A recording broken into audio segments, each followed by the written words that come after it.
and Burdick.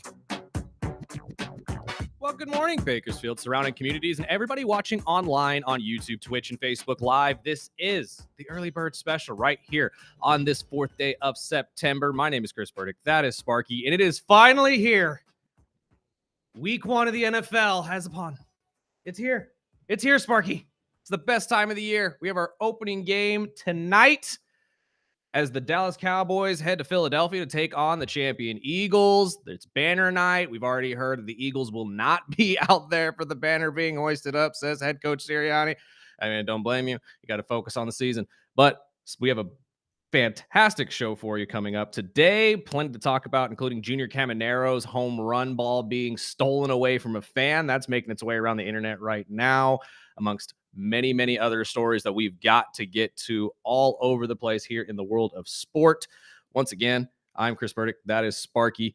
We are starting a little bit early today. Our systems are kind of messing up on us a little bit, but we are here and we are ready to get going. And I'm excited.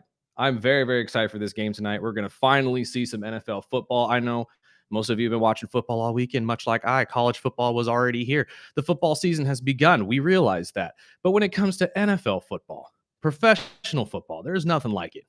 I know I say that about college ball too, but there's nothing like the NFL either. It's the greatest television show on the planet. Everybody is in attendance. Everybody's watching. And everybody's going to be glued to the TV watching Dak Prescott tonight, trying to take down Jalen Hurts and the Eagles without Micah Parsons on the other side, without all the help that they've had. I'm going to tell you right now, Trayvon Diggs, Bland, you're going to be leaned on quite a bit today, because now we're going to find out if you guys really are the amazing corners of the Dallas Cowboy fan base hopes that you are. But at this point tonight, it's going to be a great game. We're going to give you our football picks at some point during the show today. Hopefully, we can help you guys win some games. Our guy, Bolt Brady, is going to be here at 8:30. He's going to give you his picks of the week as well, hopefully win you some money. And if you do not utilize your time with Bolt Brady wisely, that's on you. This guy's in the top 5 win percentage. Top 5. Come on now. You can't beat that. And at this point, if you are a sports gambler, I know we're in California, and a lot of you are saying, oh, you can't gamble on sports over here. I understand that. But there are people outside of California that are listening to this show right now. And if you do not utilize your time with Bolt Brady, text in 661-842-2000 at any point in time during the show before now and 8:30, or even at 8:30 when we have Bolt live. But this is the time. If you want to make some money on sports betting, Bolt is your guy. And the other guy we have on today, our friend Andrew Boydston, will be joining us via satellite, I believe. I don't think he's going to be in studio. He is a teacher here locally, so I'm pretty sure we'll be talking to him from his classroom. That is right. But and if you got your Super Bowl predictions, text them in all show to 661-842-2000, and you could win a pair of tickets to Bakersfield Brunch Fest. Absolutely. On us. It is an event that you do not want to miss, especially if you have a significant other. This is brownie points, baby. I'm telling you right now. And most of you out there that are listening to my voice, especially since football season is here, you're going to need some brownie points coming forward, because I'm going to tell you right now, your girlfriend most likely is not going to like the fact your Sundays are now wrapped up with football. So you got to do something to make up for it. And I'm telling you right now, Brunch Fest is the best way to do it. She'll never complain again about a Sunday night football game. I promise. I mean, if she watches football, that is what it is.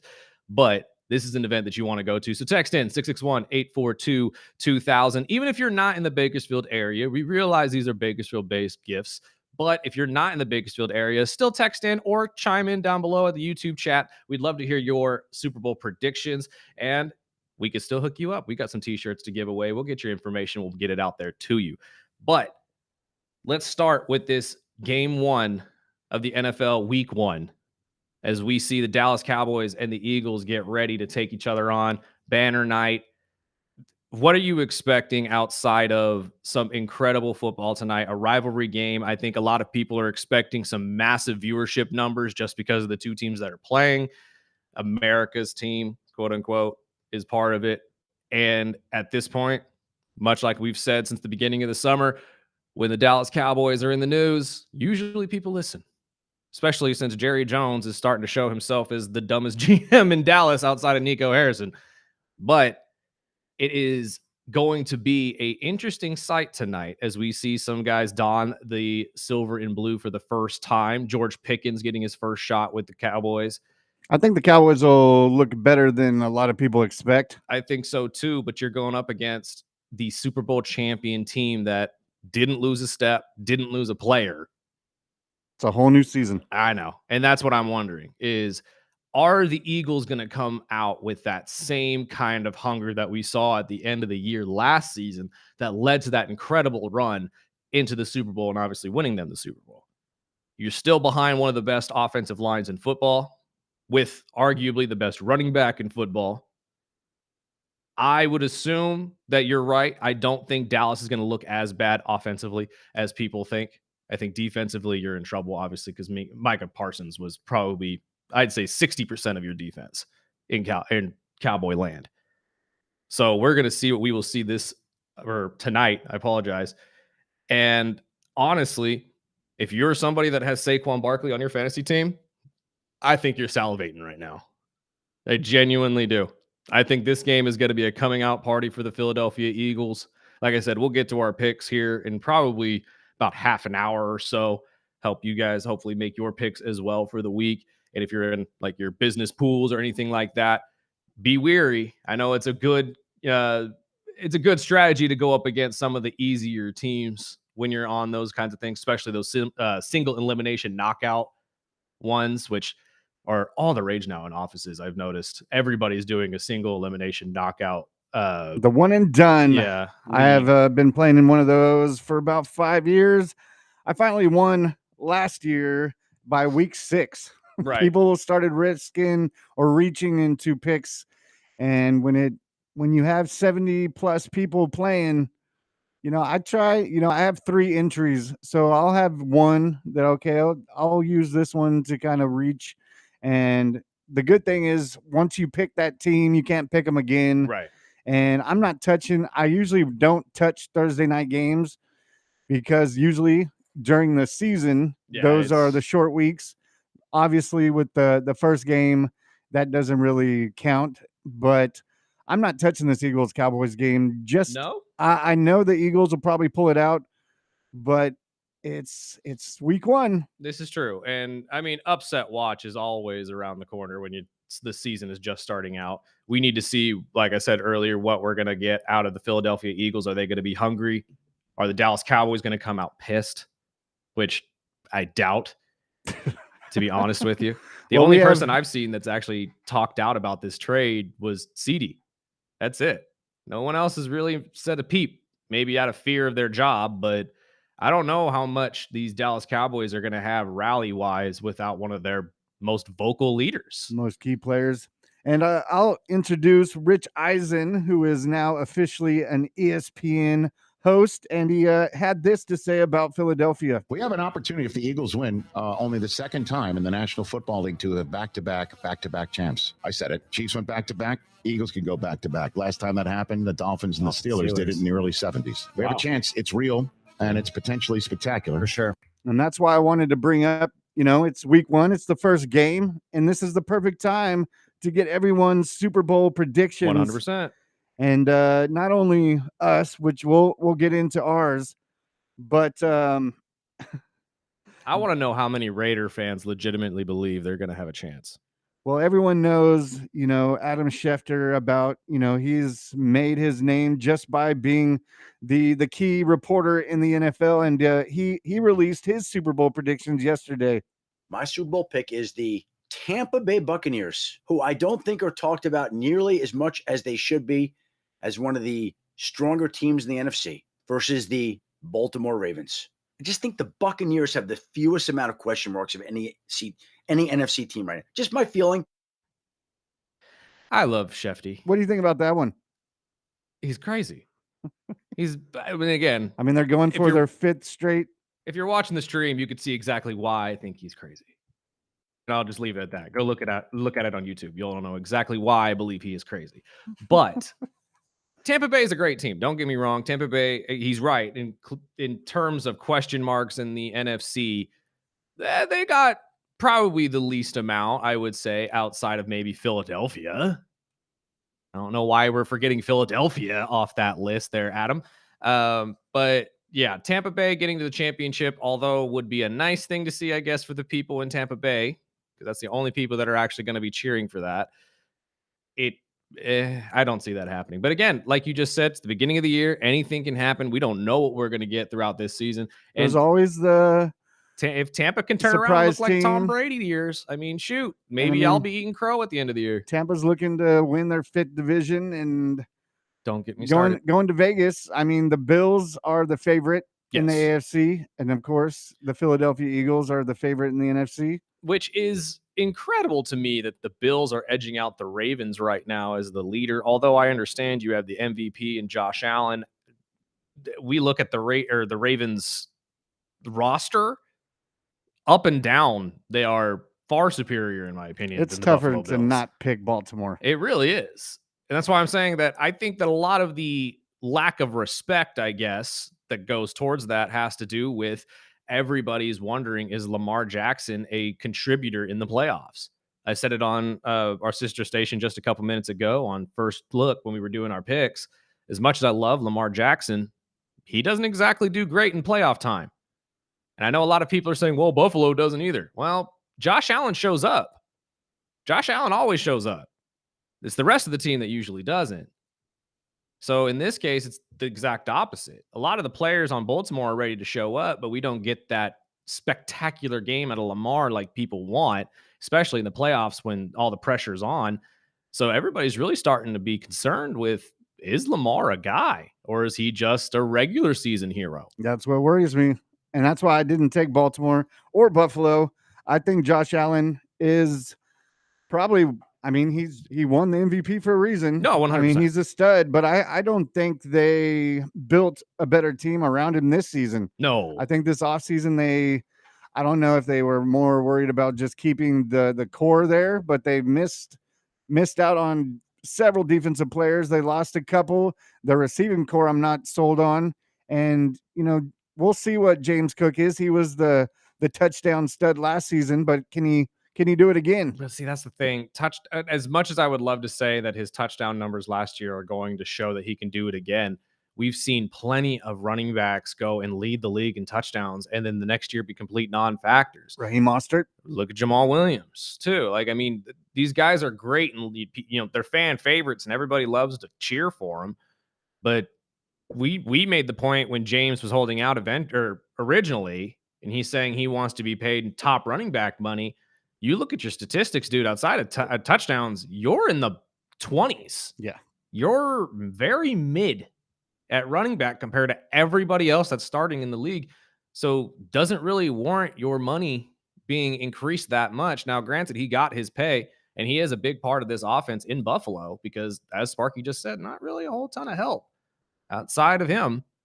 So at this point, I agree with you. I'm not 100% sold that the Buffalo Bills will make that step this year. And honestly, if they don't, their head coach is going to be one of those guys that I think is on the hot seat because we're reaching that kind of era in sports where if your coach can't get you over the hump, at least in the first couple years of him being a coach, as we've seen with a lot of these other rookie coaches who are somehow able to propel their teams all the way to the championship, they're going to let you go because they're going to believe that you just aren't that guy for us to push us over the edge. And somebody that they're going to bring in is. So I think Buffalo is in trouble in that area. I genuinely believe that. I think Miami is another team that's going to be thinking that, although McDaniel is beloved by some, they're probably on the borderline of the offense really hasn't turned into what we want it to, and they haven't had the success. So maybe we need to find a coach that can. And I don't think it's just him. I think it's the GM.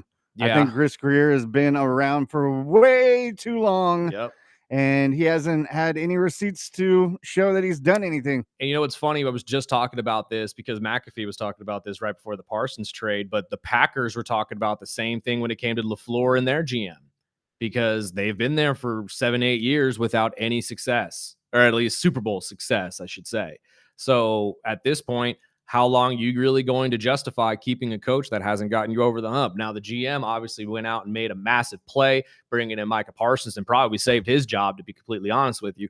But I wouldn't be surprised if at the end of the year, if the Green Bay Packers aren't as good as everybody is hoping they're going to be, and Jordan doesn't take that massive step forward that we're all expecting him to take, I think that LaFleur might actually be a questionable coaching position as well. I think Green Bay might be shopping around, especially with big names like John Gruden and all these other guys really trying to knock back into football. I still stand on the fact that I don't think John Gruden's coming back to the NFL after everything that happened, but it's always a possibility. I mean, I CM think Punk there's a went back better to chance of WWE. Belichick coming Yeah. back before Gruden, but there's also, I mean, there's always the mystery of like the Cowboys.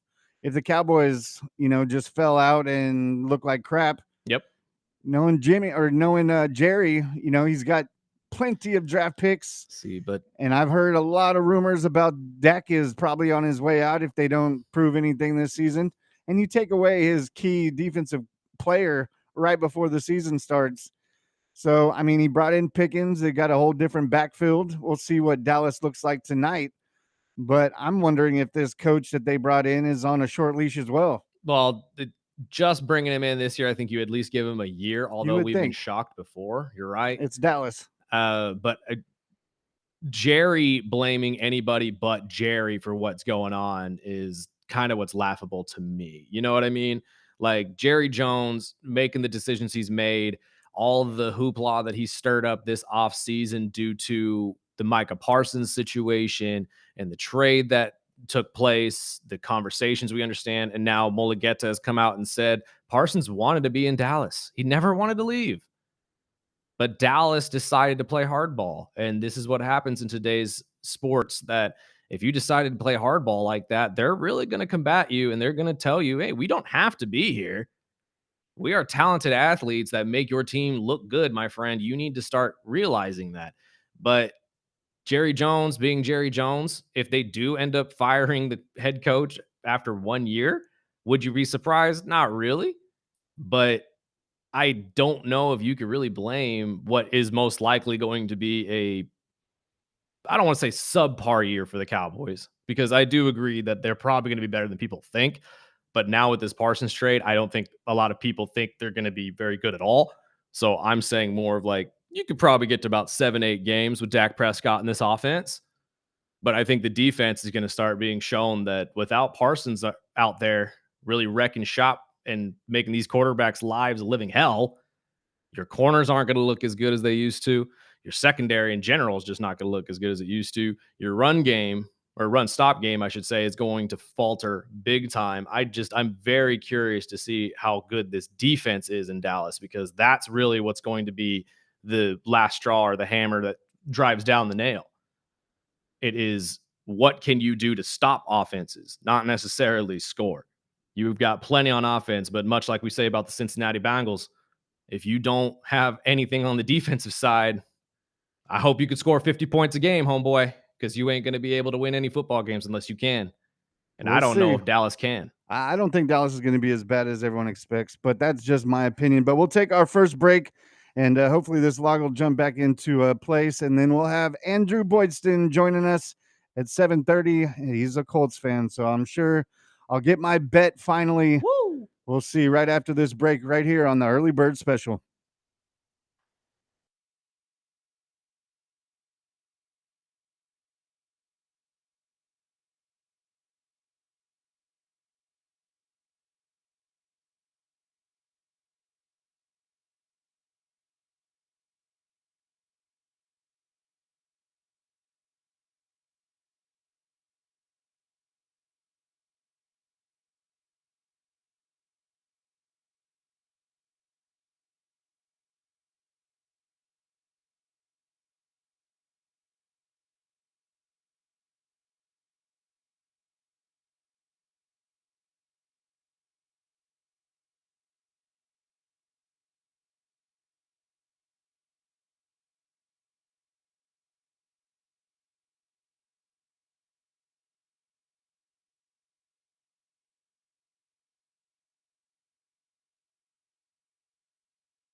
you want to start your franchise with.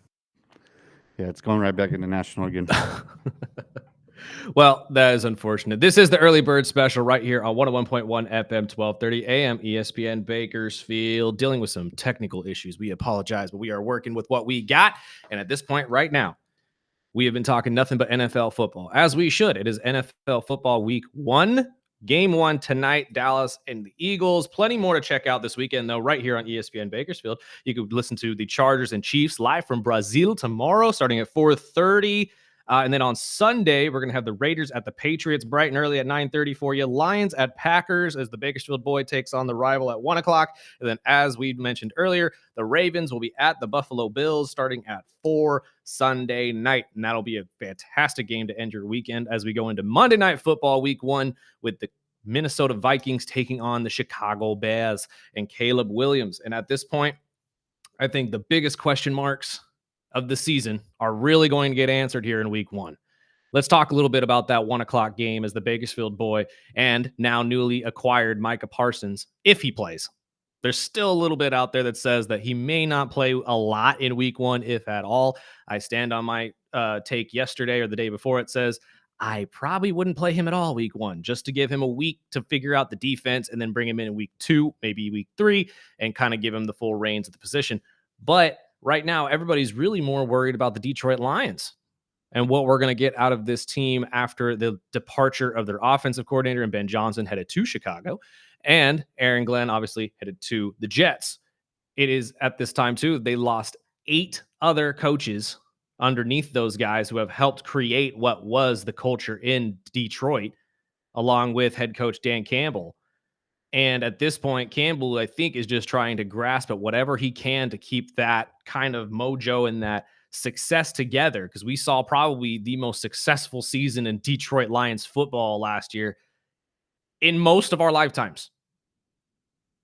I say most, but still, I don't know a lot of years where the Detroit Lions have been a successful football franchise. It's much like the Cleveland Browns. So at this point, what are we going to get out of that team as they look down the pike at arguably one of the best teams in the NFC in the Green Bay Packers and Jordan Love, who now is sitting with a brand new wide receiver 1 and Golden coming out of Texas. He has a brand new co-leader with him in Micah Parsons on the opposite side of the ball, who's going to help him create something incredible here in Green Bay, I believe. And at this point, I think this is a great stepping stone to send a message to everybody that the NFC North is still as good as it was last year, but that there's a new king of it, and that would be the Green Bay Packers. What are your thoughts in going into this game, my friend? Detroit's got a tough season ahead, and it's week 1. Everyone's healthy.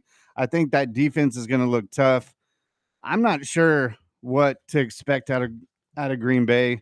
Personally, they've got the pieces, but it's still the Packers. I'm not sold that, Jordan Love, a couple weeks ago, they were talking about Jordan Love being the MVP and a favorite to win it. I don't see it.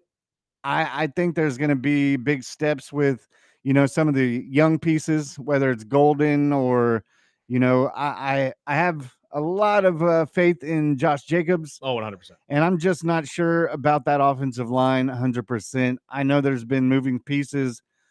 I think Detroit's going to come out swinging in week 1, but like we've said for the whole offseason, what are we expecting to see in Detroit with all these new coaching pieces? But I think Detroit is going to be a tough matchup. Well, let's spin this question a little bit, because I think we're just more thinking what needs to happen, what actually needs to happen for Detroit to stay that successful. Do you think they need somebody like Ben Johnson leading the offense, or do you think someone like Jared Goff and obviously Dan Campbell can keep it going?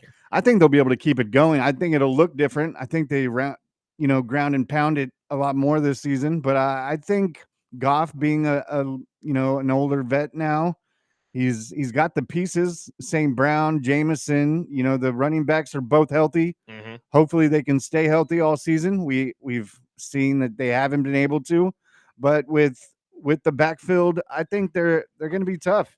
And I'm reaching out and taking Detroit in that game, but I think the Packers are going to be a tough team. I think it's going to be one of the best matchups this weekend. Oh, I agree with you. And honestly, I think a lot of things that one of the biggest talking points, I should say, that people aren't really focusing on either is that this is the return of Aiden Hutchinson as well.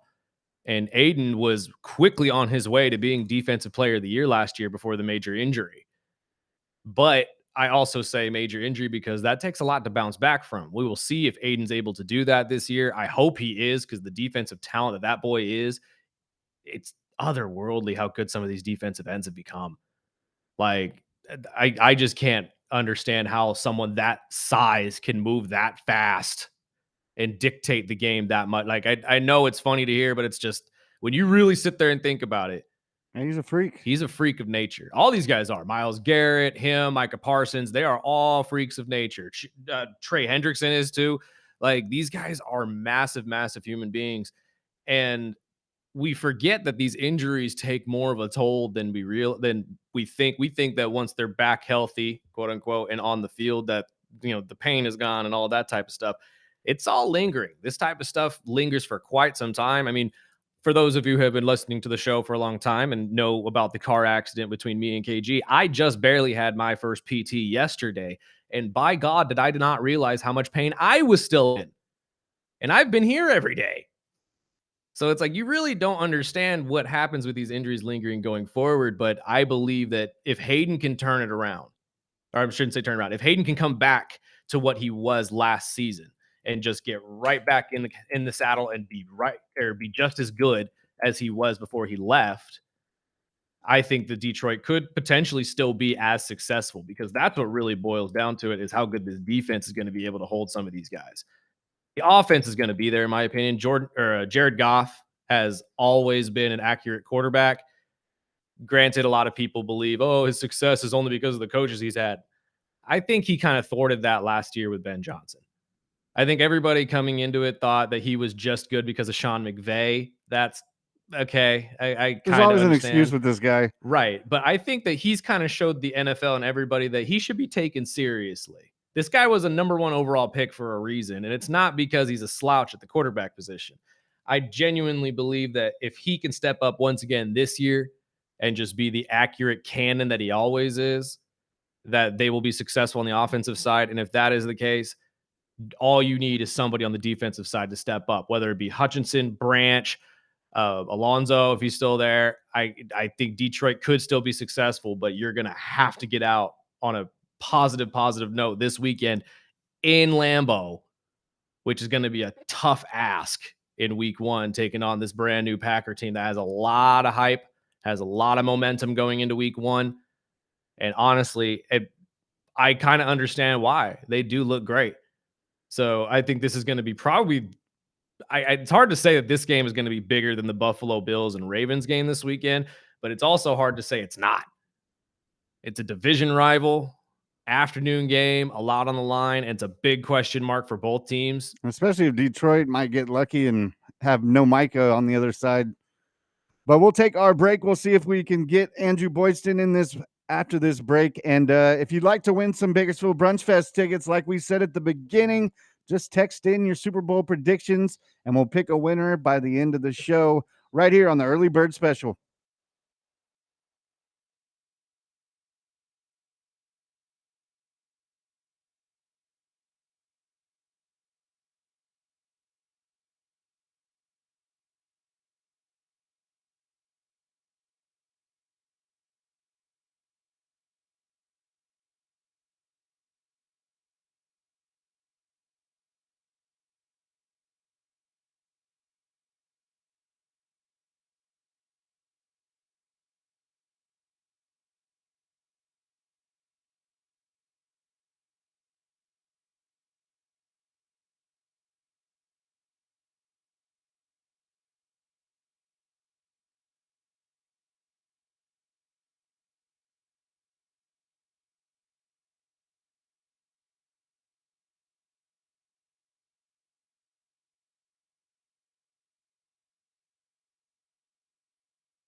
You have to do that every break.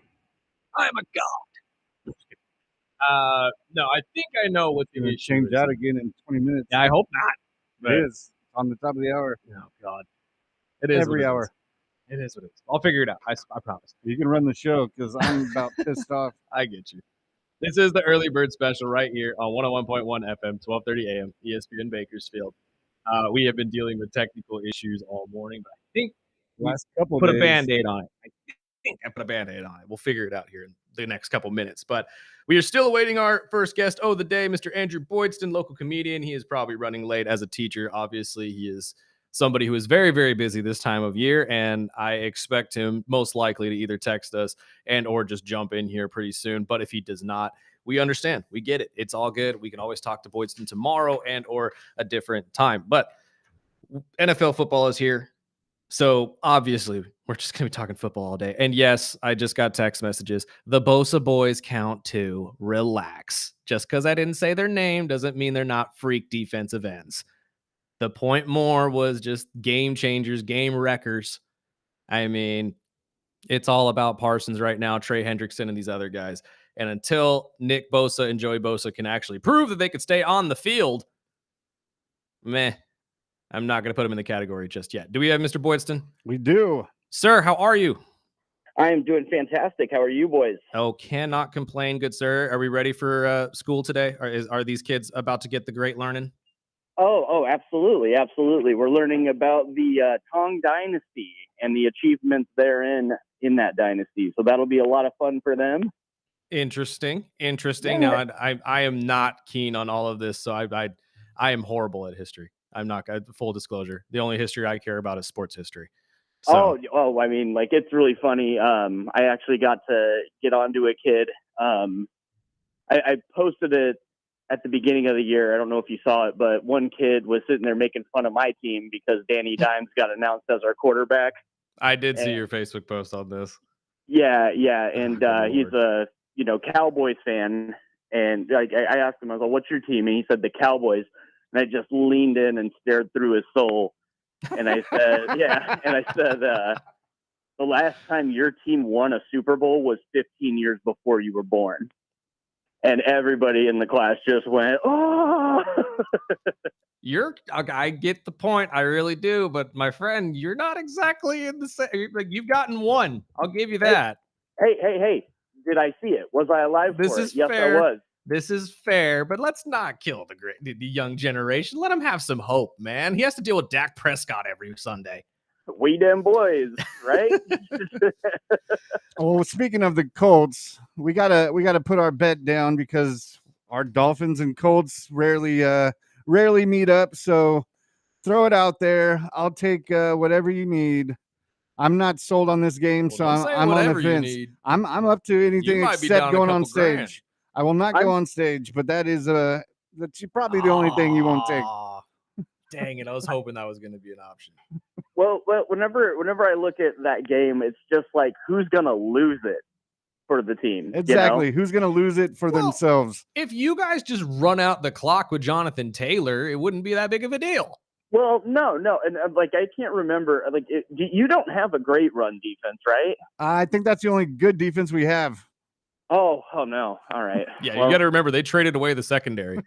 I gotta change some DraftKings lineups before Sunday. Then. Oh, well, they've been a top 10 rush defense, but it's the secondary is what worries me. But luckily, Daniel Jones is playing quarterback, so I was more worried about Anthony Richardson and running. See, like, I know a lot of people are making fun of Danny Dimes But the truth is, and this was the truth with Flacco, the ageless wonder, like, whenever he was the quarterback, every wide receiver got a boost. Right. For fantasy, for, yardage, for even touchdown probability. So I look at Danny Dimes, and yes, he is going to be a game manager, but I don't necessarily think that doesn't fit with what our skill set is. Like, the only person I see maybe having problems is Alec Pierce in our lineup, because he revealed himself as a burner last year to everyone's surprise.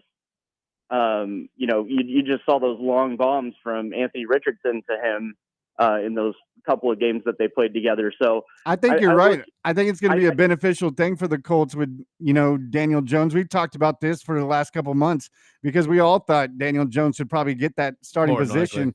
I think the rookie tight end is one, not only Jonathan Taylor, but I think that rookie tight end is going to be a gem. Give the ball to Warren, please. I drafted him in dang near every fantasy draft this year. Yeah. Elvin just hanging around. Like the Yahoo rankings were so bad. Yes. Yes. I was like, really? He's that low here? Oh God, no. Well, rookie tight end, man. We don't know what we're gonna get out of him or Colston Loveland. Who knows? Well, I don't know what we're gonna get, but like in recent years, we've seen rookie tight ends kind of take the mantle, and whenever they're highly touted out of college, they've been serviceable at worst. So I don't know if he's going to have like the biggest year, but I know that the Colts like to draw up plays to tight ends. So I'm wondering if he's going to take those red zone targets from Mo Alley Cox. But I'm sure your listeners don't want to listen to the horseshoe the whole time. So like, just to keep it very short, like when it comes to the Colts and the Dolphins, I see it being a close game. I see, just kind of this back and forth affair, and probably a couple of boneheaded mistakes from both sides. 100%. And I'm just wondering who's going to fumble the bag more. Exactly. I will take the Colts because we haven't won since 2013. Something's got to give on a season opener. So that's where I'm at. I'm just going to put my faith into it and just hope for the best. Wait, I'm just now realizing this. Did you say the Colts haven't won a season opener since 2013? Not since Andrew Luck against the Raiders. I did not realize. I really hadn't put that into account, but I think you're right. I'm trying to remember back into the last couple of years. I don't think you guys have. I think Miami's going to take it. I picked the wrong 2014 team. maybe, but I'm pretty sure it's 2013. Well, Miami usually starts out hot, so I'm going to go with Miami. I don't think it's going to be as close as expected. I think that offense is going to be clicking. It's just my only worry is the Dolphins secondary, and there could be, Storm Duck could be a name that we could be talking about. I forgot on Monday, about Storm but Duck. he's the starting right corner, so we'll see. God. And I think Minkah Fitzpatrick is definitely an upgrade on what we had last year. So we'll see what team shows up, and I'll just say lunch on us. Whoever wins gets lunch. We both work crazy schedules, so we might have to do a late dinner or early lunch or whatever, but we'll figure it out. We'll do it on an open mic so we know we're both there. But looking into other football games than the Colts and Dolphins, because I'm sure no one gives a damn about this game except us. Is there any what's your pick tonight? We got the Eagles, Cowboys. You already ruined a Cowboys fan's life by telling him that he's no good. Okay, so I don't like either of these teams. Naturally. And here's why. My family, like my dad, loves the Eagles and the Steelers. The reason he loves them is because of the Steagles, like back in the day. Mm-hmm. So if you want a history lesson on that, people, just look up the Steagles. Yes, they did merge for a season. And then my mom loves the Cowboys. So they are a house divided today. And it's always fun to be in there. The house divided today. I'll have to tell you a story about a bet they made. I don't think I can do it on the air here. Wow. Just because. PG, please. Yeah, PG. We'll keep it PG here. But it's a really funny bet that one time they did. It mortified me, absolutely. But at the same time, I now look back and it's one of the funniest moments. So when I look at what we got going on tonight, I know they got that Green Bay Packer pass rusher in the Micah Fitzpatrick, or Micah Parsons deal. So I heard he's like really good at stopping the run, but I don't think anybody's stopping Saquon on week one. So I got to go with the Eagles. I just think they ground and pound and then eventually just open it up on one-on-ones to probably Brown or Smith. But, so it's a rivalry game and it's the first of the season. I'm sure the Cowboys have plenty of bulletin board that's trying to motivate them. So maybe it's a closer one than I think, but I think the Eagles probably take it with a touchdown difference. They're gonna need much more than a bulletin board, I can tell you that. But I'm real quick because I totally forgot about this entire story about your parents. So you're just admitting on the radio now that you're a Colts fan due to trauma, because obviously you had to live with in the entire rivalry between Philadelphia and the Cowboys your entire life. Well, I mean, 49er and Charger fans are going to love this. I like the Colts because of Jim Harbaugh whenever he was our quarterback. Fair enough. Fair enough. He went to Michigan. My dad raised me to be a Michigan man. And, I love me some Jim Harbaugh. But you didn't jump over to Brady? Huh? You didn't jump with Brady? No. I was happy to see him do good until he just ruined the Colts every year. And I was just like, you know what, buddy? You're my enemy now. You're my frenemy. Wow. Yes. Well, before we take a break, when he went to Tampa Bay, I was like, all right, I'll give you another chance. Yes, I was the same boat. But before we let you go, I know you have to, get ready to actually teach our children. Is there any upcoming shows you want to talk about before we go? I mean, like, just make it out to Eva's on a Thursday, whenever you can. Maybe there'll be like a snoozer of a game 1 week, and you can just make it out there. It's free. The Well Comedy Club is in progress. I went there recently to do a fantasy football draft with all the boys. So, that's on the horizon. And I've got some, irons in the fire, but nothing solidified yet. So, just add me on Instagram at @thefunnyboydston, and just stay tuned. And in the meantime, I promise to keep you entertained with my silly little observations on life. Well, thank you, my friend. We really appreciate your time. Go have a good day and go teach these kids something fun. Absolutely. Thank you, boys. All right, brother. We got to take a break real quick, pay some bills. This is the Early Bird Special on 101.1 FM, 1230 AM, ESPN Bakersfield.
still want to find out who gave him that idea for the flock. The voice guy. That's what I'm saying. He just came up with that by himself. I like it. We'll run with it. This is the Early Bird Special right here on 101.1 FM, 1230 AM, ESPN Bakersfield. Big And thank we've you got to these Super Bowl contenders or we got a couple of them? predictions jumping up. So if you've got one, get them in there, get in the running for these Bakersfield Brunch Fest tickets. Any interesting choices in there? A little bit. Yeah, little okay, bit. good. I I got a like it Dolphin when you one in guys there. go, well, what? I There's somebody else besides Sparky that believes the Dolphins will make it to the Super Bowl every year? know it's not my dad because he's asleep. So Oh, well. Is it your brother? no, Oh, okay. Well, you never know. It could be anybody. my brother's a Raiders fan. Oh, that's right. I forgot your brother's not a Dolphins fan. Whatever. We'll figure it out, and we will get to your text messages here probably in the second half of the show, right before we get to our guy Bolt Brady, who's going to help you make your picks for NFL Week 1 and hopefully help you win some money over the weekend. There's a whole bunch of talking points, though, that we want to get to that we didn't get to yesterday as well. Let's start with this Joe Montana bite, because I thought this was pretty interesting. So the other day they had an interview with Joe Montana. I am not sure what show this was on. It was Eisen, his first day. So he goes on Rich Eisen. They present the question, who would Joe Montana, arguably the greatest quarterback of all time behind Tom Brady, who would he pick as the top quarterbacks that he would build his franchise around if he were to do so today? So let's hear from him real quick. If you were a general manager, head coach today, pick the top 3 quarterbacks you want to start your franchise with. And why? I like this. And not Brock Purdy. You can't take Brock. Boom. Okay, Brock is your number 1 pick. We know that. Yep. So you love Brock Purdy. You love Brock Purdy. Yeah. I'm taking the guy in Buffalo. Okay, Josh Allen. Yeah. All right. Yeah, Josh. The guy that surprised me that I thought would obviously Joe Burrow's another guy I like a lot. Okay. And believe it or not, I like the guy with the Chargers. Just Herbert. I think they've kind of gone by the wayside there, but I don't know. I just like the way those 3 guys are. BA, how do you feel about his top? I do also like the guy in Philly though. I won't get most. Yeah. Jalen Hurts. Okay. I'll take four, Just yeah. won a Super Bowl. I was wondering if he was going to bring him up That is kind of funny. or Lamar. That was clearly the Pat McAfee show, though. Yes. I apologize, not the Rich Eisen show. As soon as I heard Boston Connor, I was like, why is Boston Connor on Rich Eisen?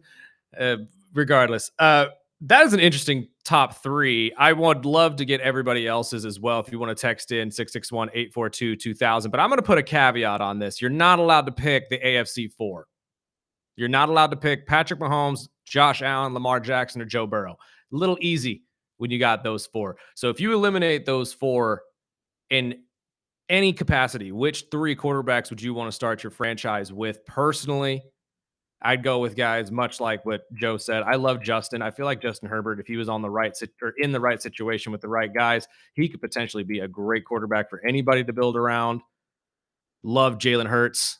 Jalen Hurts is a proven competitor and a proven winner now in the NFL. And to be honest with you, probably one of the most overlooked quarterbacks in the entire league. No one ever talks about him, even though he is probably one of the better quarterbacks better players at his position, I should say. And then my last one, for condolence's sake, I'm going to say Bo Nix. I've liked what I've seen from Bo Nix. I like the mental stability and the mental fortitude that he has to bounce back from these types of things and bounce back from rough starts.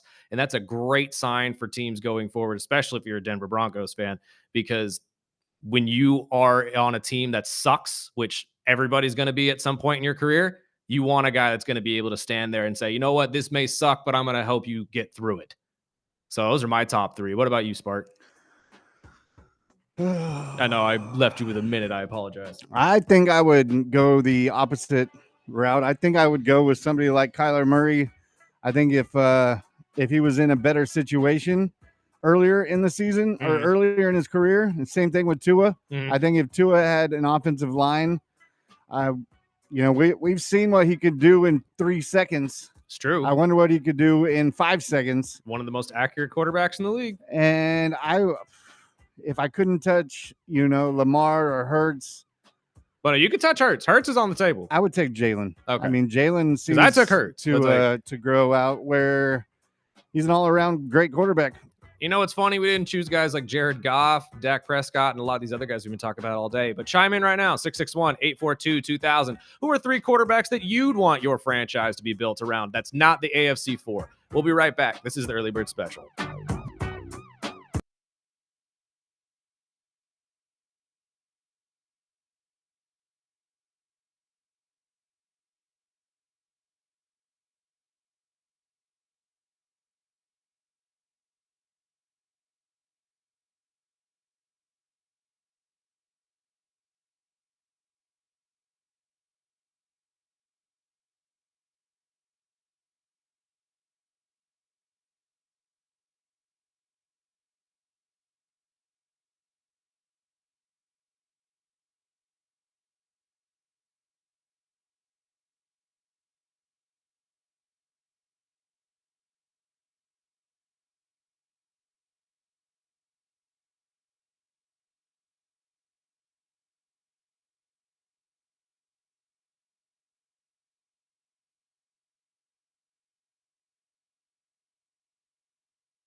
And welcome back. This is the Early Bird Special, Hour 2, here on this Thursday,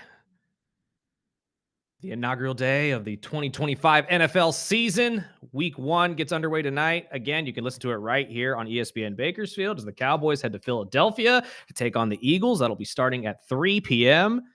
You can also hear the game tomorrow, the Chargers and Chiefs, live from Brazil at 4:30. We got some college football for you on Saturday as Baylor takes on SMU at 8:30 in the morning. Oklahoma State will head to number 6 Oregon at noon. And then we will end it off with number 15 Michigan taking on number 18 Oklahoma. And then Sunday kicks off NFL once again. Raider fans rejoice. You'll have the morning game at 9:30 against the Patriots in New England. Then we will head to Lambeau to hear the Bakersfield boy Jordan Love take on the Lions. And then end off Sunday night with Lamar Jackson and the Ravens going to Buffalo to take on Josh Allen and the Bills. And then Monday as well, you obviously got the Minnesota Vikings as now, quote, rookie J.J. McCarthy will be taking this Vikings team into Soldier Field to take on Caleb Williams and the brand new offense in Chicago. What we will see out there will be incredibly interesting, but we will get to a couple more stories here in the NFL as well as around the world of sports, because I got to get to this Junior Caminero story. If you've been on the internet at all today and you saw what happened last night, a lot of fans not very happy with the Tampa Bay Rays security team. And I'm going to explain to you guys exactly why this isn't okay. And to be honest with you, as a fan, you need to know your rights in what you can and cannot do at these games, because they are very much exploiting fans that don't know any better. So we'll get to that probably after the break. But real quick, before we get out of the world of the NFL, we presented the question that Joe Montana was presented on the McAfee show the other day. What 3 quarterbacks would you take to start your franchise with? Well, a lot of these people, or a lot of you were texting in. We'll get to those here in a second. I've got a couple as well on my phone that have been sent to me, which are pretty interesting. Everybody seems to be taking Hurts, which maybe I should just make it the top 5 quarterbacks in the NFL. But it's understandable that you would want Jalen Hurts, the Super Bowl winning quarterback. I think that we need to talk about some of these younger guys, though, because our very own Bakersfield boys, both of them, David and Derek, were talking on their podcast the other day. And Derek brought up a very, very good point. In his tenure with the Raiders, he had many, many head coaches that came in and out. And Derek makes a very good point that none of them really had to choose Derek. They all did. They all decided to choose Derek, and they gave him the opportunity to develop as a starting quarterback in the NFL and become the player that he was. But today's game has really edged towards more of the Colts and Anthony Richardson route of things.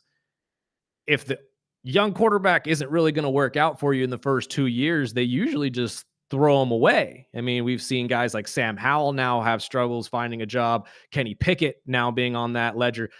Desmond Ridder obviously is most likely out of the NFL after being dropped by the Bengals. I mean, a lot of these teams aren't exactly giving a lot of help or leeway to these young quarterbacks. So let's hear from Derek real quick on this, and we'll get more of our thoughts on the other side. The Raiders didn't have to give me another chance after my rookie year. They didn't have to keep after every new head coach, after all these things, but they did, and they let me grow, become a really good football player. Right. And so for me, there's a lot of guys that I've seen similar situations. It makes me sick because it's the era of, I need it now. If you look at every NFL team, not all of them are ready to win right now. Exactly. But right, we're going to treat them all like they have to. And that's like, is that fair? No, but that is the job. That is the responsibility. That is what you're getting paid to do. I get it. But the fact is, and we're going to get into that because I just care about the truth, is I don't care about what's popular, is not all these teams are ready to win. So that is the Truth podcast, by the way. Go check it out. David does a great job. It starts today. Does it start today? It looks so well produced, and I can't wait to hear this. But it's a great point. And I mean, I want to float this to you, Spark, because I mean, your team is pretty much the last one, maybe outside of Jacksonville, that's really put everything behind a quarterback and actually tried to develop him into a Tagovailoa. Do you think that a lot of these teams are giving up on these quarterbacks too early? Whew, that is a jam-packed question. I mean, I think it's the league. I think that's the league we live in. It's win or go home type thing, and win now. It's not the old NFL where you would, draft a quarterback early and, give them years to, grow, put some weight on, learn the speed of the sport. I think it is. I think it's just, I don't know if it is just because of the changes on, the whole league. It's a passing league. It's not as, I mean, it's way different league than it was 25 years ago. So I think, to be a successful team, you're going to have a all around great quarterback. And I think teams don't have the time or the money to be really wasting any time. And I think that's why so much has been put on these young quarterbacks. We saw the same thing in whether it's going to be Tennessee this year or what we saw in Carolina last year. It was like he was not just rushed in and looked better after he took a break and had, time to realize how quick it was. And I think it was almost beneficial for him to learn that first month before he was benched. Right. Okay, I need to step up in this section. I need to, grow as a quarterback. Right. And I think it's just when the league is based on quarterbacks, a quarterback friendly league, I think that's what it is. And I think if the Dolphins might be shooting themselves in the foot with this Tua thing, which I'm happy that, we brought in a coach that can be the quarterback whisperer or whatever and get Tua's career back on track. But, now we're living and dying with Tua. We saw what happens when Tua's out and what this team is based on. Everything is in the basket of Tua. And I think that is either going to save or lose a lot of people's jobs in Miami. I think you're right, but I mean, I think that really is the case with a lot of teams, especially when it comes to the front office, because GMs, when they come in, coaches, when they come in, they want their guys in there. And obviously, if your coach or your head or your top guy, quarterback being that position, isn't your guy, you're going to move on from him very quickly. But I think, or you pay him over $100 million early. Yeah, that's true too. But I think that's the point that Derek is making, right? Is that we've moved into this entire idea of you need it now, but most of these teams can't win, regardless if you had the quarterback to win now, right? I mean, let's take like teams like the Jacksonville Jaguars. If Trevor Lawrence wasn't developed the way he was and continues to be, I don't think Jacksonville is anywhere close to being a competitive team in the AFC South. If they don't have Trevor Lawrence on that team and develop him, he's not exactly going to be that successful, right? They've had years with Blake Bortles where they looked like they were going to break out finally, and Jalen Ramsey was there and they had some success. But right after that, before they got Trevor and they had to tank, they realized we're not going to win in the next 5-10 years. And I think a lot of teams really need to start having that conversation with themselves. I think too many teams in the NFL believe that if they are one quarterback away from turning it around. I don't think that's the case with a lot of people. I think we've seen way too many teams in the NFL, especially lately, when it comes to teams sitting these quarterbacks for a couple weeks and then bringing them in. Just like you were talking about, Spark, I agree with you. I think Bryce Young would have been way better served not starting right away. If you just sat him for the first month or two and then let him realize, okay, this is the speed of the game, this is how I need to play, maybe then you would have been able to figure it out. But then again, maybe Bryce is just one of those guys that needed to be benched to really realize that his play wasn't up to par. So it's a situation by situation thing, I'm sure. But I do think that the NFL is really starting to give up on a lot of these guys too early. Now, I also want to preface this by saying Anthony Richardson ain't one of those guys. We've seen enough. Trust me. When your completion percentage is down in the 40s, that's not starting quarterback quality. I'm sorry. But Do you think that's him or how he's been coached? No, I think that's him. Because again, it's goes back to the argument I made a couple weeks ago when it came to guys like Mitch Trubisky and all of these who didn't have a whole ton of starting quarterback play in college. They maybe had a year. Anthony's in that category as well. He came in as a complete prototype. He was an athlete. He wasn't a quarterback. And they very much stressed that when they drafted him. They knew he was an athlete, not just a quarterback. So they had to develop him. But look, it's been 2 years and they're already ready to give up on him, essentially. And by doing so, you just wasted that draft pick. So I think that most of these teams, I agree with Derek. I think most of these teams need to go back to the old school way, especially with the quarterback position. It makes more sense to do what Cleveland is doing. Get a young guy, have him sit under a good vet that knows what he's doing for a couple weeks, and then throw him out there to the fire and figure it out. Not everybody can be Joe Burrow, Josh Allen, and Lamar Jackson. And I think a lot of these teams need to realize that. Even guys like Jalen Hurts had to fight for their spots to be a starting quarterback. People forget about that because they had Carson Wentz for a while, and Jalen had to beat him out, even though Carson got hurt and all this other stuff happened. We realized, but it's still something that had to happen. Patrick Mahomes did not start his rookie year. Tom Brady. The most successful quarterbacks had time to figure it out first, in my opinion. So I personally, this is just me again from the outside looking in, I agree with Derek. I think that the NFL front offices at least give up on these guys a little bit too early, or maybe the coaches do. Because I mean, we saw what could have been in Miami with Brian Flores. Brian wanted Tua out. Brian was not a Tua fan. Yeah, he wanted Fitzpatrick. Yes. Ryan Fitzpatrick, the journeyman, everybody's favorite beard. Look, I get it. Everybody's got their guy. But when you have a young guy that you need to develop, you have to put the effort forward to actually develop him and not just assume throwing him out on the field in week 1 is really going to do that for I think him. overall it's just tough because your job as a head coach is on the line. Right. I mean, it goes deeper than just the quarterback. But like you just said right before I interrupted you, is the quarterback or the coaches have to have their quarterback.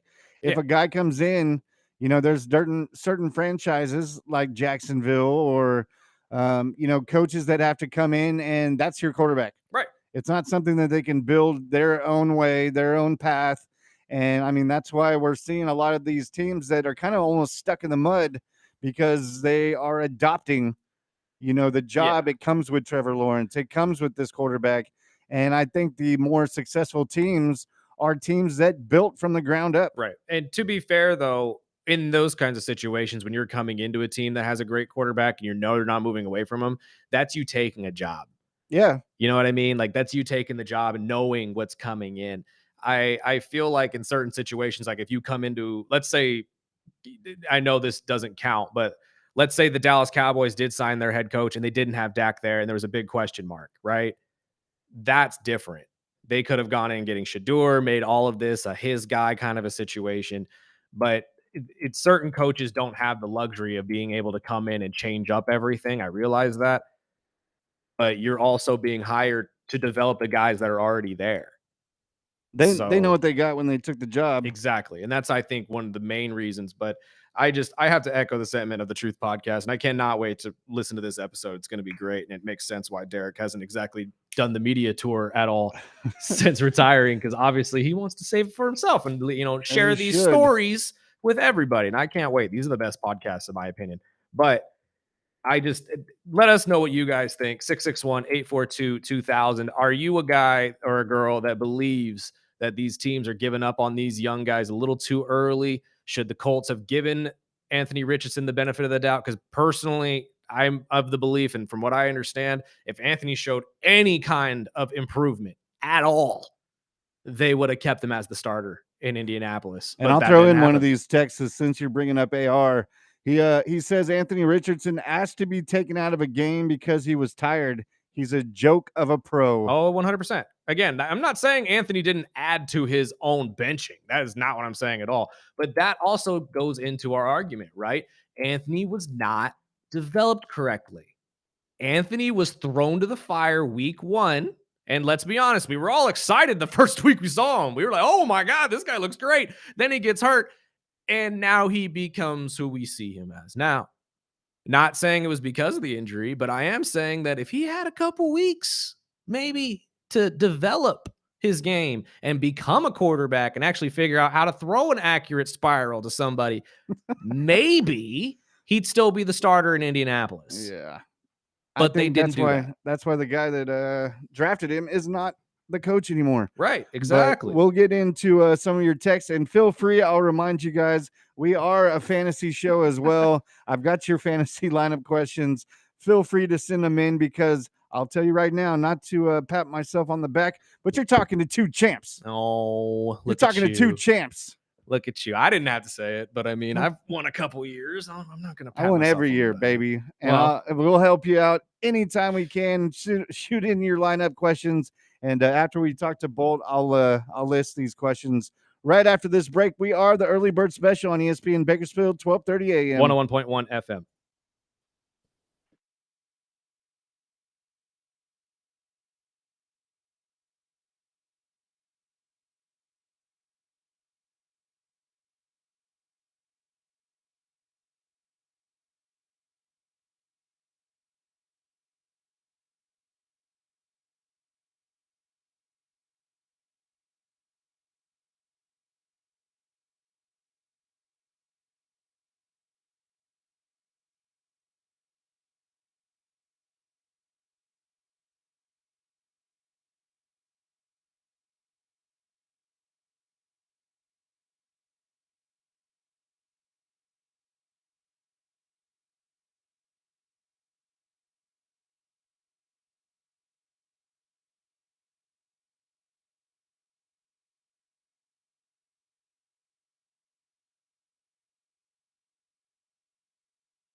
Before I start getting text messages, I do not control the music. I love me some Lady Gaga. Oy.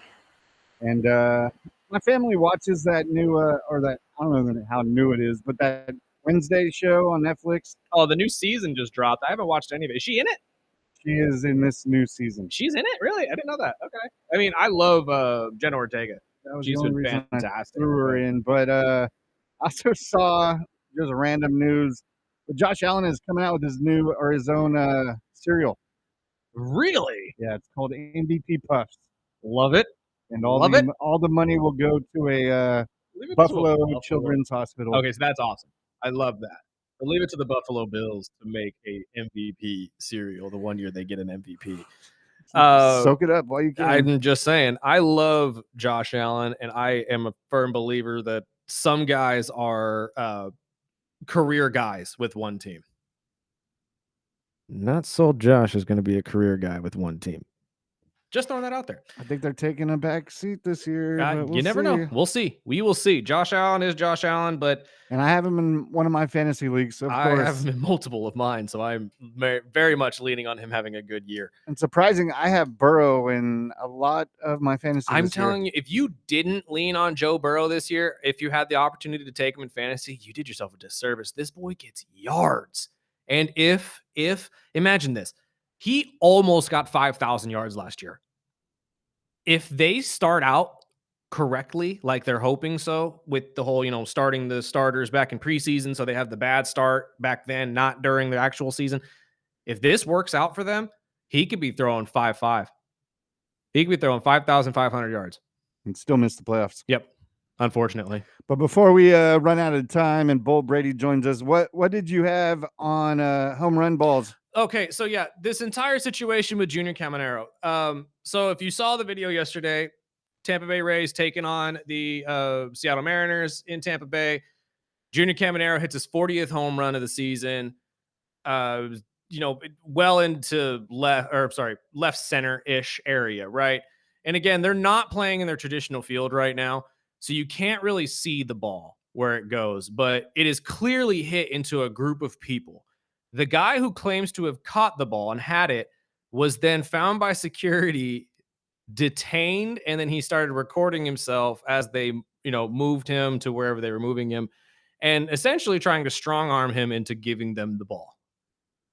I would like for everybody to understand this. If you go to a Major League Baseball game, okay, the ball is, when it leaves the field of play, so if it is a home run ball, it is no longer the property of any team that you are there to watch. So in this case, this fan, when he caught the ball or got the ball, regardless of how he got it, it is his. You cannot, if these security guards walk up to you and say, that ball is property of the Dodgers, you have to give that to us. No, you do not. You do not have to give that up. That is a tactic that a lot of these security guards will use because they know you don't know the rules fully. Because you're just there to have a good time, and no one really understands that they can't do that. That is not their property. It is your property. And it is very well known that anything that leaves the field of play, if it is a home run ball or if it's a ball thrown up by a player, it is no longer the property of the MLB or any team that plays for it, no matter if their logo was on the ball either. That doesn't make a difference.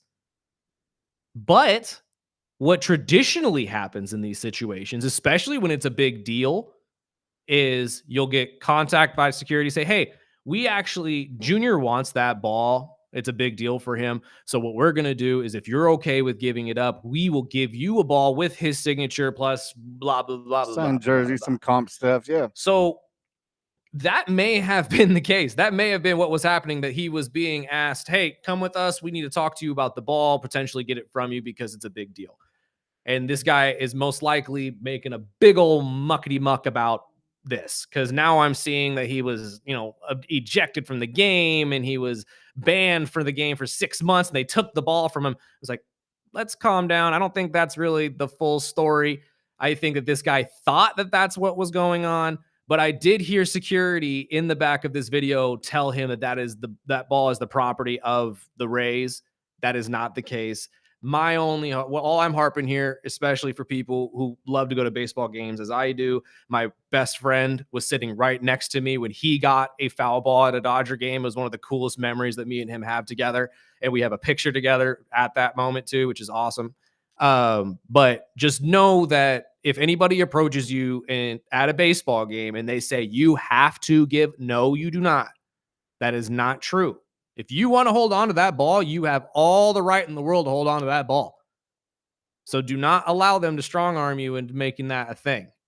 And if they want to make a stink out of it and a muckety muck out of it, fine. Let them take them to your to the security manager, and they can tell you the same thing, and you can figure it out. Yeah, if you've ever watched the Golden Auction on Yes. Netflix, they know how valuable these balls are. Fans that have caught the ball and within 24 hours have doubled the asking Yes. price of what, say the Dodgers were going to offer them.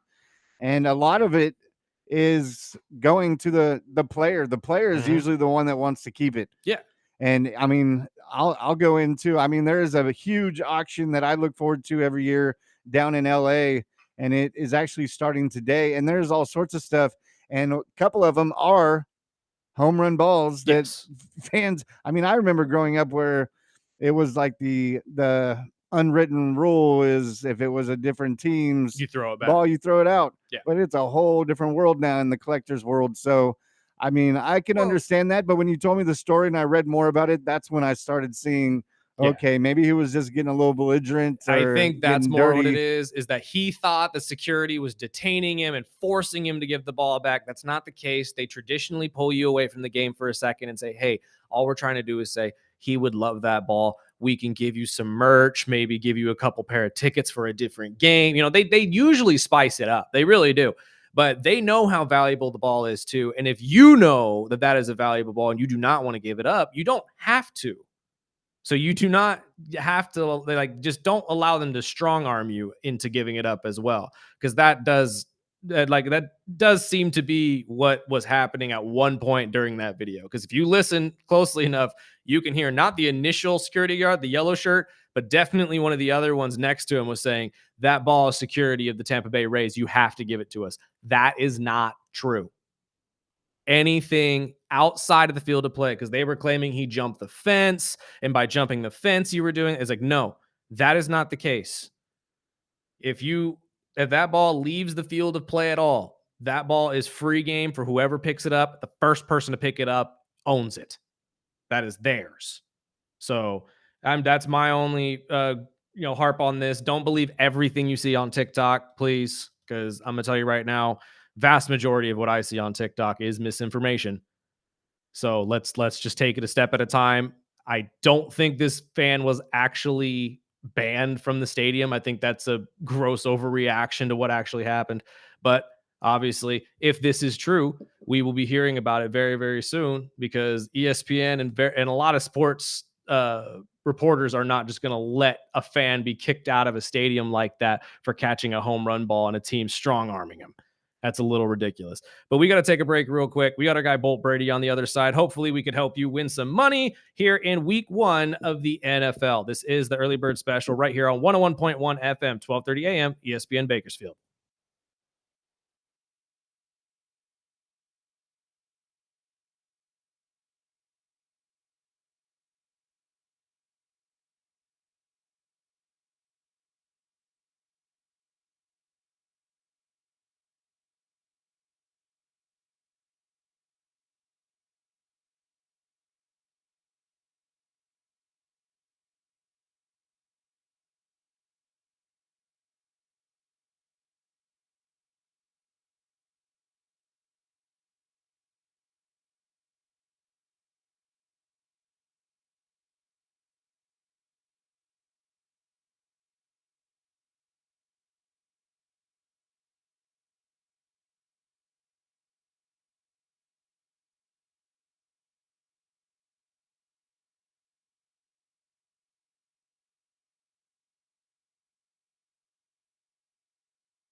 And welcome back. This is the Early Bird Special right here on 101.1 FM, 12:30 a.m.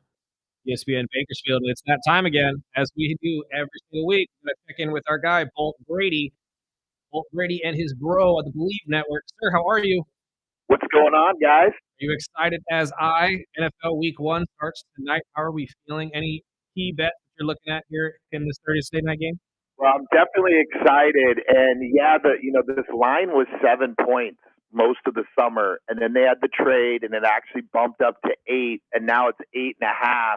Oof. And that is a lot of points. In fact, it's so many points that Dak has only been an underdog by 7 or more points 5 times in his career, and he's 4-1 against the spread. I'm going to go with Dallas again tonight. I had a feeling that's a lot of points to be given up for a team that, yeah, you lost a defensive guy, but they could still play on offense. Yeah, and also what people have to remember is these divisional games, right? If you win your division, doesn't matter what your record is. If you win your division, you make the playoffs. So the players know this. Also, divisional games are super important. Oh, 100%. 100%. And then, I mean, Philly not coming out on banner night. Obviously, they're coming out with some sort of different vision. Do you think they come out with the same hunger and just drive that they had at the end of last season that just led to the run that we saw? I don't know. They've got to be a little bit fat and happy That's here. what Just I was a little thinking. bit. That's what I was thinking. It's like usually when you see a team win a championship the next year, maybe not everybody. I think Saquon and Hurts and all them are going to still be great, but some of the guys lax off thinking, I already got a ring. I don't really care if I get a second one, you know? And the Cowboys have to be fired up because I guarantee the only questions they've heard all week is, what are you going to do without Micah? What are you going to do without Micah? So they should have something to prove tonight. Oh, I agree. How are we feeling about tomorrow night's game in Brazil? Does it being overseas kind of shake your bets at all? Yeah, it definitely does because, you don't know what to expect, really. You also don't know what the field conditions are going to be like. Right. A lot of times that's an issue as well. On So top when of it's a being game another like division that, game. Yeah, I honestly, I'll just be a fan of that game. Yeah. See, I have the same feeling. And plus, with knowing that Harbaugh is going to want to run, and like you just said, we don't know what the field conditions going to be. I have a bad feeling that it's going to be awful, as we've seen in some of these other areas. And to be honest, if the run game's not going to be there, it's just going to be an ugly game to watch altogether. I will give you a stat. Jim Harbaugh is 5-0 against the spread first game of the season. Oh, that's hard to bet against. It's the Harbaugh effect is nuts to me. Before we get to the Sunday games, is there anything Saturday in college ball that you're looking out for? Yeah, actually, there are a couple. So Oklahoma is -5.5 at home against Michigan. Oklahoma's only lost 5 games in the last 5 years at home. That's a super hard place to play. And then also ASU, Arizona State, they actually are going on the road to Mississippi State, and they're actually favored by 6.5. That's a little steep when you're traveling down to SEC territory. No kidding. I'm shocked at that number. And speaking of SEC territory, we talked about Arch last week and his Heisman odds. Have they shaken a little bit after week 1? They have. Yep. They went down. And, that's no surprise, really, that the result of that game, I mean, I'm not going to have a conclusion about him as a player yet. Right. It's obviously too early, but the result was not a surprise. I don't think anyone would have succeeded in that environment. No, you're talking about Oklahoma being a hard place to play. We're talking about Ohio State, which is arguably one of the hardest. So I don't think a lot of people were expecting a whole ton, but we were expecting a little bit more. I still feel like Steve Sarkisian is to blame for that loss, though.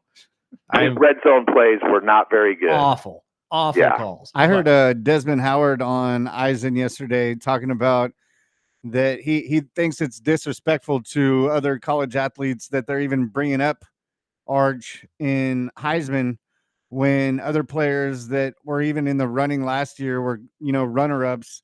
And he said, this kid, if anything, bring up the other awards that they bring for other offensive players instead of just immediately throwing the name into Heisman is just disrespectful. I wasn't really expecting, and you put him up against Ohio State with his, the season opener. It's a tough one to just start out. And I think, like we had said, the next 2 or 3 games he's had should be getting him a little more comfortable for upcoming tougher games in the season. Well, when you have San Jose State, UTEP, and I think your mom's grandma in Yes. week 3, I'm not sure exactly if you're not going to be successful with Texas. But let's move to Sunday. Obviously, we have a lot of Raider fans here. Any predictions on the Raiders and Patriots there in the morning? Well, it's not a best bet, but I do think that if I had to lean there, I would take the Raiders. I think the Patriots are a little overrated right now, and I think that the Raiders are a little underrated.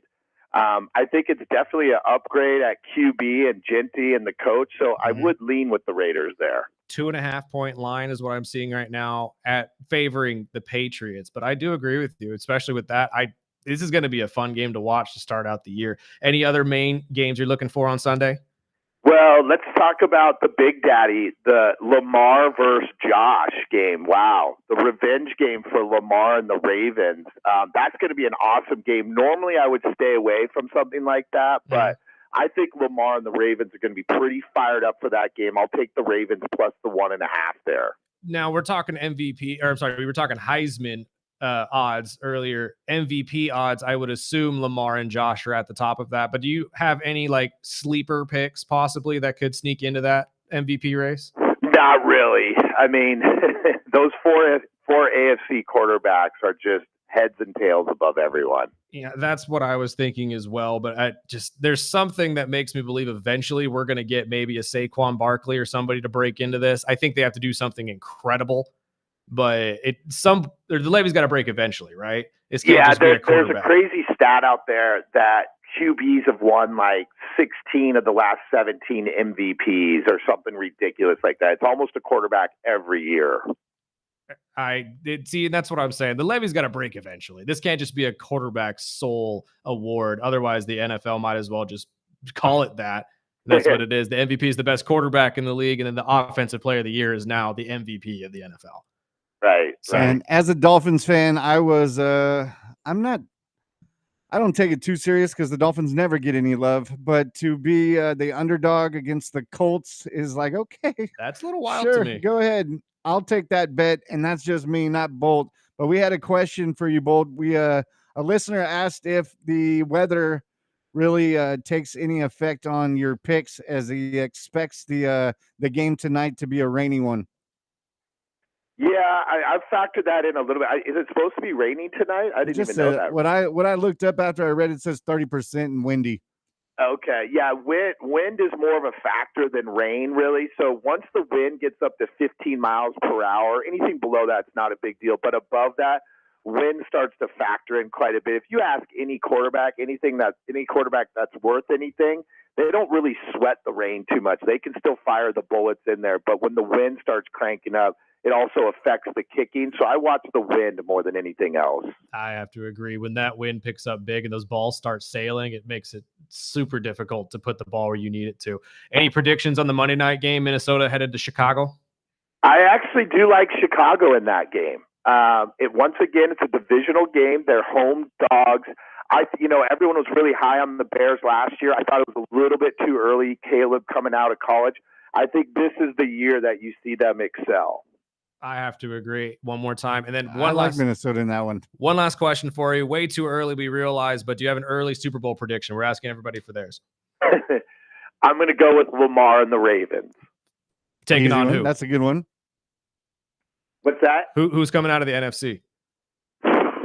Maybe the Niners. The Niners make a return. Okay. I would love to see that, actually. Because last time I believe the Baltimore Ravens were in the Super Bowl was against the Niners as well. So run that back. Why don't you? But I will be honest. I don't think it matters who comes from the NFC. No, I don't think it does either. The AFC is stacked this year. And unfortunately, there's not a lot of teams that can keep up. But Bolt, thank you so much for your time, my friend. We really appreciate it. We'll talk to you next week. Thanks, fellas. Thanks, man. We got to take a break, pay some bills. This is the Early Bird Special right here on 101.1 FM, 1230 AM, ESPN Bakersfield.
Welcome back.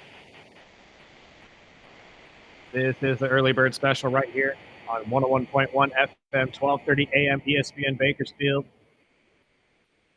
Final segment of the day. Want to thank Andrew Boydston and Bolt Brady for joining us. Hopefully you guys got some good bets for your weekend to make yourself some money, parlays and whatnot. God, I wish California would jump on this. Yes. I wouldn't be poor. I would be poor because I don't know about you guys. I would be utilizing Bolt Brady's picks. You're missing out on making money if you're not doing this. I'm just telling you right now. I'd be making some money if Thank betting God for fantasy football. Yep. Well, that happens at the end of the year. So thank God you got two champions, though, on this show to help you get through your fantasy football league this year. Well, to run down some of our tech Super Bowl predictions, the first one, Miami against the Commanders. That would be an interesting game. Commanders getting to the championship is not far-fetched either. I think a lot of people are forgetting that they made it all the way to the NFC Championship game and could have won. And I appreciate the Dolphin love. I'm betting always going to root odds for on the that? Dolphins. I think they will be either a playoff team or really bad. Well, I don't think there's a middle part. I think they're either 10-6 or 10-7, 11-6. I think looking at the schedule, there's not a game in there I don't think that they could at least be in the mix for. But I've seen what the offensive line looks a lot better. I think a lot of the defensive pieces, a lot of them aren't big names that people that aren't Dolphin fans don't know. True. But I know there's several guys that stepped up in the second half of the season that looked really good in this defensive with defensive coordinator Weaver. I think with his background being a Baltimore defensive guy, I've been super happy being a defensive guy. I've been super happy with Anthony Weaver and what they've done in Miami's defense. And I think having Chubb back, which was out all season last year, I think Jalen Phillips being healthy, back in the mix. And as long as Zach Sealer, Chop Robinson looked good as a rookie, and I'm excited. And I was a big Minka fan until he left. So I'm going to be happy just to see him back in Miami, and that might be the jersey I wear tomorrow. Plus, I mean, you guys clearly have the greatest name in football with Storm Duck. I mean, he was clearly a former Mighty Duck that came and played football, right? This is what's happening. He looked That's good what as I'm rookie year. seeing. He was injured last year. We had 22 players on the IR last year.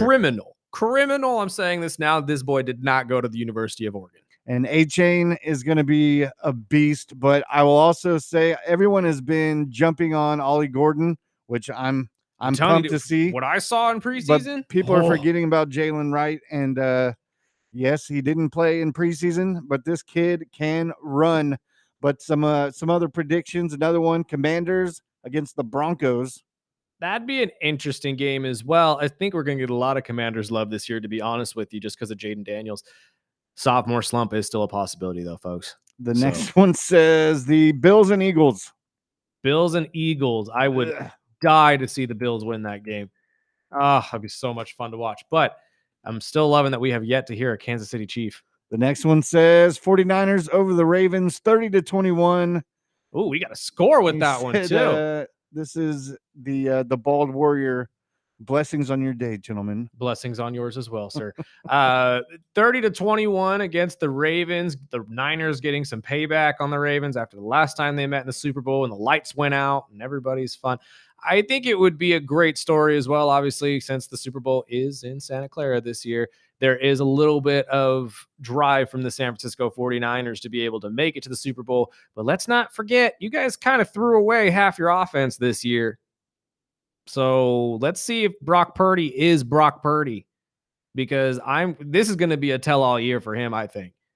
Without the offensive help, without the wide receiver help, it's going to be all eyes on Brock and what you can make happen out of this offense. The next one says, first of all, tonight's matchup, Eagles win big. 100%. And then Super Bowl prediction, Raiders versus the Packers. He said, I'm serious. The only time I could pick the Raiders to win is when we have no idea how good they'll be. Oh, my good Lord. There is a level of delulu that comes with being a Raider fan. I realize this. Pete Carroll's not the answer. I'm just telling you this now. This is as a USC fan. Pete Carroll, not the answer. He's got to be better, though. You do not oh, yeah, he's definitely going to be better. You do not have what he had in Seattle either, though. So for those of you who say, oh, he did it with Seattle. Yeah, but he had the Legion of Boom in Seattle. He had Russell Wilson in Seattle. He had Marshawn Lynch. In their prime. In their prime. And yes, it did still count for Russell Wilson in his prime because he was an old rookie. He was like 26, I think, at the time. But regardless, Raiders in the Super Bowl, I'm not going to hold my breath, but I love the enthusiasm. I really, truly do. I genuinely do. Do you got any more? Yes, we got a couple. These ones are fantasy based. Sweet. So the first one, let me open this thing up again. The first one says, would you drop the Bills defense to pick up Arizona, Washington, New England, or the Jets, or keep Buffalo? Keep Buffalo. If those are your options, keep Buffalo. There's a higher chance that Buffalo bounces and stays a solid defense like they did last year. So I'd say keep Buffalo. Personally, to switch it around, I would probably look at either Washington or New England. I'm leaning more of New England. I just think Buffalo's defense isn't going to be as tough as expected, and New England's got an easy schedule. And I think New England's defense with Vrabel might score you more points when it comes to fantasy. Overall, I think the Bills' defense will probably be better. But when it comes to fantasy, I might lean on the Patriots more than Buffalo. The next one says, would you drop Drake May for Justin Fields, Jared Goff, Brock Purdy, or Jordan Love? If Jordan or Jared, sure, because obviously they are more proven commodities. And Jared is, I still stand by what I said earlier in the show. Jared is still a starting quarterback in the NFL and is going to be one of the most accurate quarterbacks in the NFL. Jordan is a great asset just because he's going to be in a high-powered offense. He's a gunslinger. But again, like we said in our quarterback video, you can go back and watch on YouTube. He throws a lot of interceptions too. Or not a lot, but he throws a considerable amount of balls that could be intercepted. So it is really up to you. I would probably go Jared over Jordan, to be fair. But it really just depends on who you believe is going to have a better year out of those two. And it's a toss-up, really. I mean, if you're thinking Drake May, New England's got an easy schedule. I'm not sure what kind of Drake May we're going to get. I might hold off a week or two. But personally, I know Detroit's got one of the toughest in the season. And I like Jordan Love. And I think with the rookie with Golden, I think Jordan Love has an opportunity to be a stud. And then our final text before we get out of here, he said the fan hopped the fence railing into an unauthorized area. He was technically trespassing and that ball wasn't his. Okay. Well, if that is the case, there again, it's hard to see. Where the ball went, it's just a field of people, and God only knows who came out with it. If he jumped the fence, then yes, that is not legal, and you are not authorized to go back there. But if he did pick it up, or he was the one that got it, or if you were at a game and have this kind of thing happen to you, that's a completely different situation. You have all the right in the world to hold on to that, and it is your property. But in this situation, if that is true, that's why I'm saying don't listen to everything you have on or you hear on TikTok, because that's why I wanted to stress this. That's not usually how these things go. Yeah. At all. So there had to have been a reason if he was kicked out. That would make more sense. Yes. So that's why I was like, when I first saw the video, obviously you feel for the guy because it's like, oh, if you caught the home run ball, why not? First thing I did, go back and watch the highlight. Who caught the home run ball? Can't see it. Okay, cool. But now I'm hearing people say, oh, he was kicked out and banned for 6 months for catching the ball, and they made him give it back. It's like, yeah, if you went into an illegal area, you're going to get thrown out of the game. I don't know exactly what to tell you. It's just as if you jumped on the field. It is night one of the NFL, and if you're going by Bolt, he's thinking Dallas with the points. 8.5 is a lot of points. That's a lot of points to be given them. But, I mean, again, we could see a massive, massive blowout tonight for Philadelphia as well. Who knows? That's the beauty of the NFL. We'll be talking about it tomorrow morning, 7 to 9. Join us as always. But until then, we're getting out of the way for the great Rich Eisen. Sparky, let's get out of here.